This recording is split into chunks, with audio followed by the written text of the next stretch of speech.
Hello friends, आप देख रहे हैं आपका चैनल शेयर बाज़ार विद आयुष। और चलिए दोस्तों, वीडियो को शुरू करते हैं। शुरुआत करते हैं ज़ोमैटो से।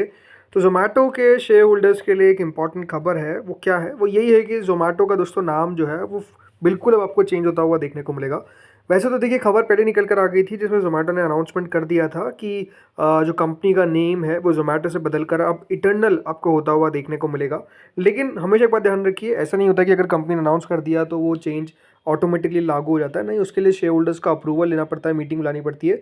तो शेयर होल्डर्स का दोस्तों अप्रूवल जो है वो बेसिकली अब मिल चुका है फाइनली कि ज़ोमैटो अपना नाम चेंज कर सकता है इटर्नल को। अब ये बात ध्यान रखिएगा, ज़ोमैटो में बहुत सारे बिजनेसेस है, राइट? इसीलिए ज़ोमैटो का दोस्तों नाम जो है वो चेंज किया जा रहा है ताकि ज़ोमैटो जो फूड डिलीवरी है वो ही जाना जा सके। इसके अलावा देखिए, ब्लिंकिट है, हाइपर प्योर है, इसके अलावा डिस्ट्रिक्ट एक ऐप नया लाए हैं ये। तो बहुत सारे ऐप है, ऑलमोस्ट 3-4 ऐप्स है जो दोस्तों यहाँ पर काम करते हुए नज़र आते हैं। अब वो सब जो ऐप्स है वो काम करते हैं under the name of Zomato, जो बिल्कुल नहीं चाहते थे ज़ोमैटो के फाउंडर्स। इसीलिए दोस्तों अब इटर्नल नेम जो है वो फॉर्म कर दिया है। और अब इटर्नल के अंदर दोस्तों आपको ज़ोमैटो आता हुआ नज़र आएगा, ब्लिंकिट आता हुआ नज़र आएगा, हाइपर प्योर हो गया, डिस्ट्रिक्ट हो गया, ये चारों अगर आप देखेंगे आता हुआ नज़र आएगा। तो इससे होगा क्या? इससे होगा ये कि दोस्तों जो बिज़नेस है उनको सबको अपनी खुद की आइडेंटिटी मिल जाएगी और इटर्नल एक ब्रांड हो जाएगा। अब सबसे बड़ा सवाल ये आता है कि क्या ज़ोमैटो का नाम भी चेंज होता हुआ नज़र आएगा? क्या स्टॉक का नाम भी चेंज होता हुआ नज़र आएगा? तो जी हाँ, ज़ोमैटो का नाम भी अब चेंज होता हुआ नज़र आएगा। जैसे दोस्तों सारी जो फ़ॉर्मेलिटीज़ है उसको पूरा कर लिया जाएगा, उसके बाद जो नेम है वो ज़ोमैटो से बदलकर इटर्नल कर दिया जाएगा। अब एक बात ध्यान रखिए, फॉर एग्ज़ाम्पल अगर आप सोचते हैं कि मान लीजिए ज़ोमैटो को ब्लिंकिट को अलग करना हो, राइट? तो ज़ोमैटो ब्लिंकिट तो अभी एक में ही है। इसीलिए दोस्तों होगा क्या कि इटर्नल से अगर कभी ब्लिंकिट को अलग करना हो तो ब्लिंकिट को अलग कर दिया जाएगा। इसलिए मुझे लगता है कि देखिए, आगे चलकर ये जो कंपनी का पूरा प्लान है कि चारों कंपनीज़ को हम अलग-अलग करके भी लिस्ट करवा देंगे, अलग-अलग ये हो जाएगा, बिकॉज़ अभी तो सब एक के अंदर काम करते हैं। तो आई थिंक वो एक सबसे बड़ा प्लान मुझे लगता है कि कंपनी का है, कंपनी के फाउंडर्स का है। इसीलिए दोस्तों जो नेम है उसको चेंज किया गया है। अब आते हैं अगली खबर पे दोस्तों, जो है यूएस से, जी हाँ, अमेरिका से। और अमेरिका के दोस्तों अब जो स्टॉक एक्सचेंजेस है वो 24 आवर ट्रेडिंग विंडो देते हुए नजर आएंगे। जी हाँ, तो न्यूयॉर्क स्टॉक एक्सचेंज या फिर जिसको हम नेस्डैक बोलते हैं दोस्तों, वो करीबन 24 घंटे का ट्रेडिंग विंडो अब ऑफर करेगा। इसके पीछे का रीज़न क्या है? इसके पीछे का दोस्तों रीज़न है बिकॉज ऑफ द अट्रैक्शन। जी हाँ, अगर आप यूएस में देखेंगे तो काफ़ी लोग हैं जो ट्रेड करना चाहते हैं, बट क्योंकि देखिए टाइम नहीं मैच हो पाता है तो वो जो ट्रेडिंग है वो नहीं हो पाती। इसलिए दोस्तों अब यूएस के अंदर अगर आप इक्विटीज़ में ट्रेड करना चाहते हैं तो जो ग्लोबल डिमांड है उसको कैपिटलाइज करने की कोशिश की जा रही है। इसलिए 24 आवर ट्रेडिंग विंडो जो है वो नेस्डैक लॉन्च कर सकता है, जो एक रिपोर्ट निकल कर आई है।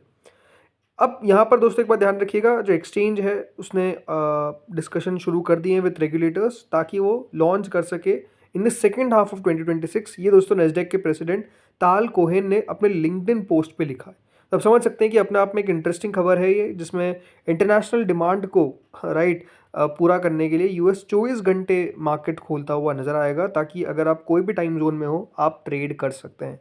अब ये एक इंटरेस्टिंग बात है क्योंकि अगर आप इंडिया में देखेंगे तो ज़रूर ट्रेडिंग को थोड़ा सा अभी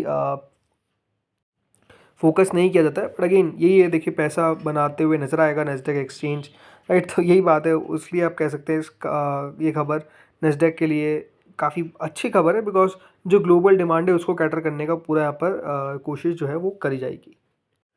दोस्तों अगली खबर पे आते हैं जो है पावर सेक्टर से रिलेटेड। और जो खबर निकल कर आ रही है वो यही है कि दोस्तों समर में 270 गीगावाट पीक पावर डिमांड आपको यहाँ पर टच होती हुई नजर आएगी और इंडिया प्रिपेयर है टू मीट।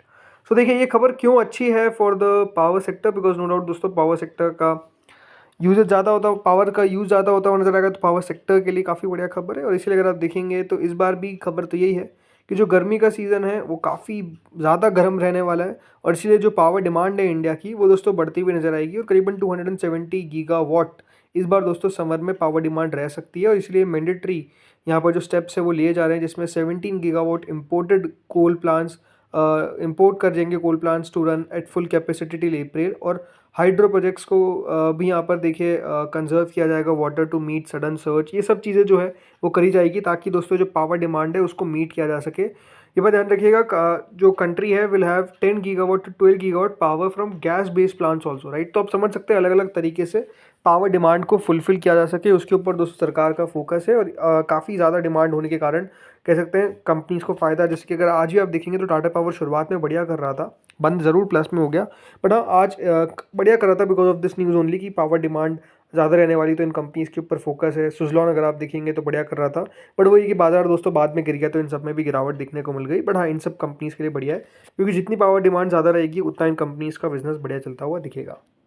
अब आते हैं दोस्तों अगले स्टॉक पे, जिसका नाम है जेंसॉल इंजीनियरिंग। और आज हुआ क्या, वही 5% का lower circuit because of the news जो निकल कर आई थी, जिसमें कहा गया कि प्रमोटर्स ने अपना हिस्सा यहाँ पर बेच दिया है। हिस्सा मतलब थोड़ा बहुत स्टेक बेच दिया है। लेकिन अब दोस्तों जो खबर निकल कर आ रही है उसके हिसाब से प्रमोटर्स करीबन 29 करोड़ रुपीस दोस्तों इन्फ्यूज़ करते हुए नजर आएंगे। और ये जो वारंट्स है ये कन्वर्ट होंगे इनटू शेयर्स। जी हाँ, अब इंपॉर्टेंट खबर है ये कि दोस्तों कंपनी ने अप्रूव कर दिया और पास कर दिया allotment of equity shares on conversion of 4,43,934 warrants into 4,43,934 shares at an issue price of ₹871, जिसमें प्रीमियम लिया गया है करीबन 861 का, to promoter category on preferential basis.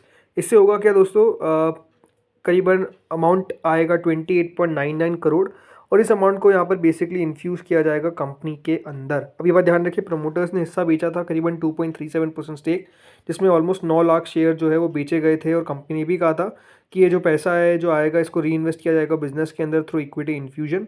लेकिन अब यहाँ पर कंपनी ने करीबन 28.99 करोड़ रुपीज़ जो है वो इस तरीके से, यानी जो वारंट्स है उसके ज़रिए डालती हुई नजर आएगी। और इसका कारण सिंपल है कि प्रमोटर चाहते हैं कि इन्वेस्टर्स को दिखाया जा सके ये पूरा कॉन्फिडेंस है हमारा, हम कॉन्फिडेंस यहाँ पर लूज़ नहीं कर रहे हैं बिजनेस के ऊपर, कंपनी के ऊपर, राइट। ये कंपनी पूरी स्टेप लेने की कोशिश कर रही है। लेकिन अगेन हमेशा एक बात ध्यान रखिए, जो बिजनेसेस है राइट, जब डेट के ऊपर इतना बड़ा सवाल उठ जाए, राइट, कि कंपनी अपना पैसा अगर नहीं चुका पाएगी तो मार्केट्स रिएक्शन इसी तरीके का देता है।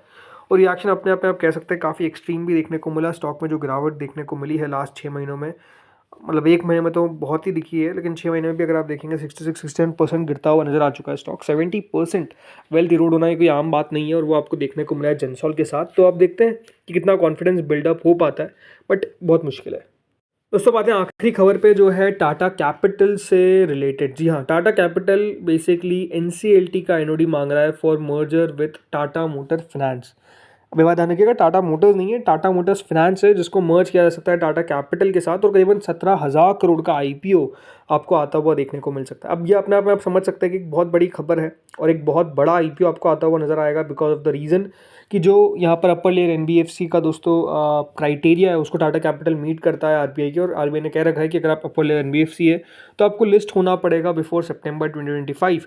और इसलिए दोस्तों अब एनसीएलटी के साथ कंपनी की जो डेट है वो 1 अप्रैल बताई जा रही है, जिसमें जो मर्जर है उसको लेकर बात हो सकती है, राइट। अगर फाइनल अप्रूवल मिल जाता है तो कंपनी का जो आईपीओ का साइज़ है और जो कंपनी की वैल्यूएशन है वो भी आपको काफ़ी ज़्यादा होती हुई नज़र आ जाएगी, राइट। सो टाटा टेक के बाद एक नया आईपीओ टाटा कैपिटल का आता हुआ दिखेगा, और एक्सपेक्टेशंस ये कि कंपनी बहुत ही जल्द फाइल भी करेगी पेपर्स। अभी एक बात ध्यान रखिए, कंपनी की ईजीएम होने वाली है, एक्स्ट्रा ऑर्डिनरी जनरल मीटिंग, और उसके अंदर अनाउंसमेंट कंपनी कर सकती है टू ड्राफ्ट द आईपीओ। ये दोस्तों एक्सपेक्टेशन है कि ये खबर बहुत जल्द हमको आती हुई नजर आएगी। 27-28 मार्च के आसपास कंपनी की ईजीएम है, तो उसके आसपास कंपनी अपना आईपीओ लॉन्च कर सकती है, मतलब प्लान्स लॉन्च कर सकती है। बाद में डीआरएचपी फाइल जरूर होगी। तो दोस्तों इस वीडियो में इतना ही था। होपफुली वीडियो बढ़िया लगा होगा आपको। अगर लगा तो लाइक कर देना, चैनल से पहली बार जुड़ो सब्सक्राइब कर देना। Thank you friends for watching this video.